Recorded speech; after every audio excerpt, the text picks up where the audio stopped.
5, 4, 3, 2, 1. Our next guests are all the way from Michigan. I told you, they're all traveling to us today. Dave and Carole Stieler, welcome to the show. Thank you, Judy. Thank you. Now, you have an incredible story to share, and I'm excited for our audience to learn it and just kind of hear your story of hope and just know that we're all not alone when we go through struggles and tragedies. So give us a little background. Dave, when we spoke earlier, you said you were just a normal couple, you know, had raised your kids, owned a business. Grandparents. I started my own business 23 years ago. My wife has been court administrator for the judge that she worked as a secretary for him 10 years before he went into the judge position in Satellite County. I own an airplane. I'm a pilot. We have a motorcycle we like to ride around on. A lot of hobbies, a lot of things. We're just at the point where we're trying to figure out how to retire. How do we put this into the fun part? We've spent all our lives building So all your this kids stuff. at this point had all graduated. Kids are all... So you're like, yes, we made it. Our youngest one was still living at home, but he was still pretty much on his own. Okay. And they're all out. They're all adults. We're now friends with them, and they have kids of their own. So Miss Daredevil here, I hear, was the one that wanted to get the motorcycle. Yeah. Yeah. We were having a little picnic one day at the lake over in Lake Huron, and a couple came in on their motorcycle, and we're sitting there on a picnic bench, and as they got back on their bike to take off, they drove by, she said, "That could be us." And whoa, don't play with me here. You know I'd love to own a motorcycle. She said, yeah, I would like to do that. A few days later, I tested her again. She said, "Yeah, I'd like to own a motorcycle." So I went out and we found a deal on a used motorcycle, and it was a blast. We had so much fun. My husband would love you, Carole. He loves Harleys, and if I said, "Honey, let's get one," he would be so excited. It's a lot of fun. Okay, so you start your have fun adventure, you get the Harley, and what happens next? Oh, we just rode all over the place on that. We rode with some friends, we rode alone, and then the winter came. We actually went down to Washington, D.C., hauled our motorcycle down to Washington, D.C., and rode in Rolling Thunder on the mall in 2007, 1 month before our accident. Hauled our bike back, and it was great. We were riding all over the place, all over the thumb of Michigan. That day, that morning of our accident, we had received a phone call from a close friend of ours who lived in California, whose husband had just lost his battle with cancer that night, and we thought, what better way to celebrate his life than to continue ours? There was a fly-in pancake breakfast at a neighboring airport. We went to the airport, got the airplane out, flew to the pancake breakfast, came back, and what do you want to do with the rest of the day? Let's get on the bike and do some rides. So we took off cross country, went out to the neighboring town, and loaded the saddlebags up with stuff at sidewalk sales, and came home. A mile and a half from our house, we were just that quick out. The last thing I remember is turning at the stoplight to go north out of town. 3 days later, I woke up in the hospital. And life changes in an instant. On a dime. And you had shared that your daughter and her husband were first responders on the scene, not realizing it was mom and dad. Yes. Right. Our daughter was an EMT. They were both volunteer firefighters, and they both had medical background, which turned out over the time to be a lifesaver for us. Also, interestingly, the first person on the scene of the accident, it was a hit and run. The guy, nobody knew, and there were no witnesses. The first person on the scene was a volunteer firefighter from a neighboring town. So instead of turning into roadkill by some 18-wheeler, he parked his truck crossways in the road, turned the lights on, blocked traffic, and tended to us. Did not realize until I tracked him down a year and a half later, found out that he actually saw the guy that hit us standing alongside his car next to the intersection, but didn't realize that's who it was. Oh, goodness. He had the presence of mind to call for medevac, and he talk about intervention by God. Satellite County, where this happened, is one of a few counties in the state of Michigan that will take that call for medevac, air evac, from anybody less than an ambulance driver. Had they waited until the ambulance drivers showed up, neither one of us would have made it. We were that close. So you woke up 3 weeks later in the hospital? 3 days later, I woke up 3 in the days. hospital. Okay. Carole was at Hurley at the trauma center. For 6 or 7 weeks. I don't remember any of that. I'd So you even were in go- a coma and I was in coma for a couple weeks, and goodness. I don't remember my hospital stay at all. There was one thing that Carole remembered about our hospital stay. When I woke up, our youngest son was leaning over and said, "Dad, I finally bought Rhonda a diamond ring. That's his girlfriend that we'd been hoping he would marry." "That's great, Jay." Shh, keep it down. I haven't told Rhonda yet." "What? Cool, okay. Your secret's safe with me. Have you told your mom?" "Yes, I told Mom, but she's kind of out of it. She probably won't remember." probably won't remember, and she did. That's were the all only thing I afraid. remember. Nobody knew that Carole was going to live, let alone walk and talk. They were all afraid to tell me that. Nobody wanted to tell me that she wasn't expected So to live. you both sustained serious injuries, Yes. right? Yep. The only thing my wife remembers from that from the whole stay at Hurley was that Was announcement. Jason tell me that? And she was in a deep coma at the time.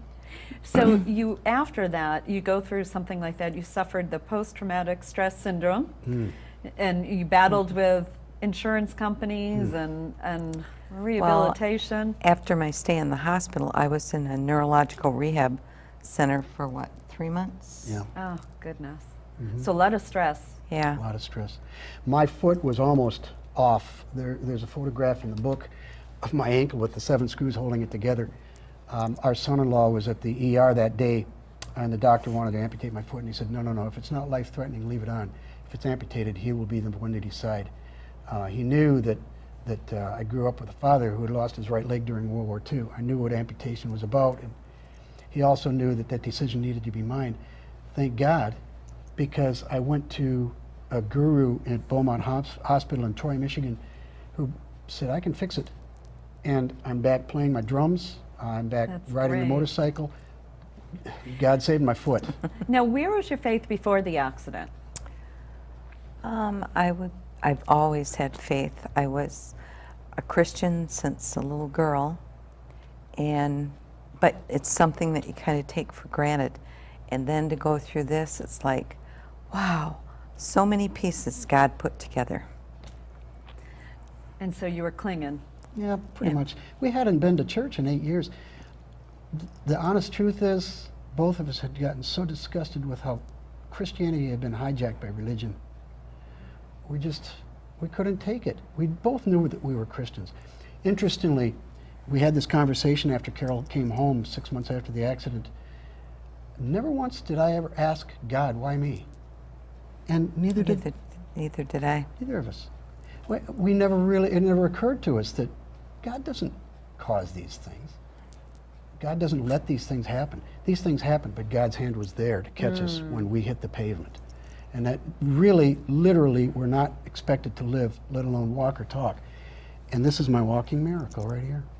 And you had said yesterday that you woke up and you said, okay, God, what do you want me to do?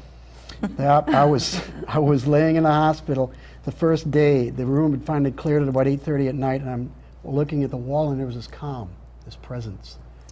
And I thought, motorcycle accident. Carole, she's got to be banged up. Okay, God, you have my attention. Now, what do you want me to do with this? And shortly after that, a friend of mine told me I should start keeping a journal, writing this stuff down, what's going on. And about 6 months later, I started writing the book. 5 years later, this past February, the book finally went live. Show us the book, Dave. The name of the book is The Ride, The Rose, and The Resurrection. The story of the rose is actually where the story started, and it involved a friend of ours who I played on the road with as a musician, who was living in California, and another friend who was a musician who was music director for the Romulus school system in Romulus, Michigan. It's an interesting story, and I recommend you buy the book, and you will love the story. But that's where the story started. Now, how has God used this? The tragedy and the book, how is he using this in your life now? I think through our accident, he's opened up many doors to talk to people about how God has worked in our life.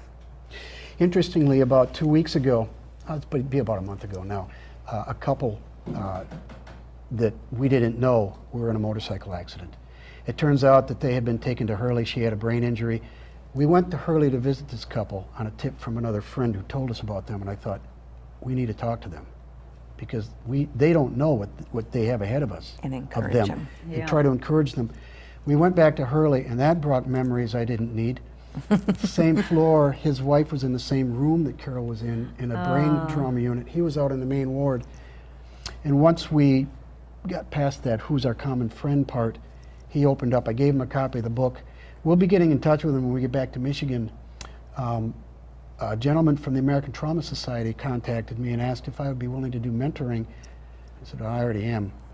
There's another young man who is our daughter's age who was 3 weeks ago in a boating accident out on Lake Huron and watched his friend's son, 16-year-old son, die from hypothermia while they spent the night in the waters of Lake Michigan, or Lake Huron.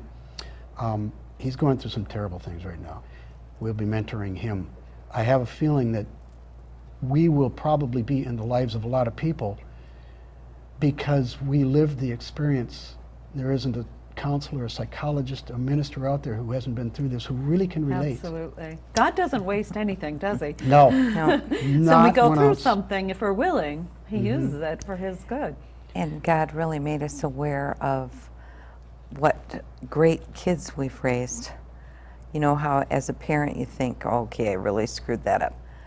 But our kids were just great, so we had done something right. I sat them all down while Carole was still at Hurley, and it was about a week and a half after the accident. I came home from the hospital probably a week sooner than I should have, but I'm sitting there decrepit, all twisted up.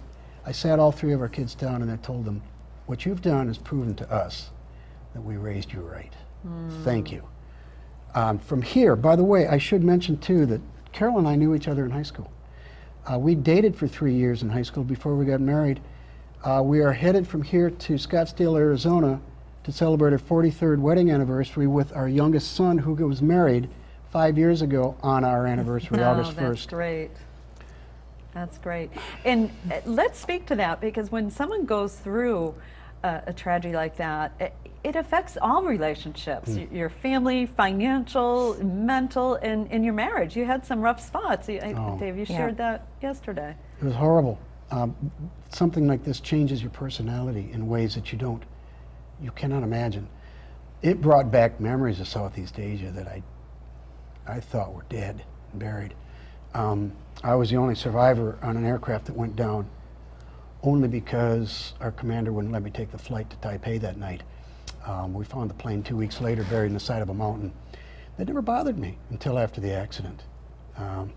There are other things about being in the military and being in the Vietnam War that I had put behind me. I thought, when you go through trauma, any kind of trauma,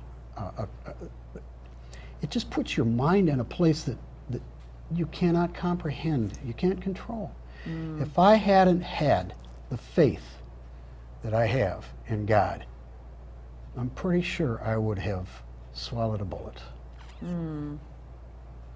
And my wife, I don't know why she's still with me. I do.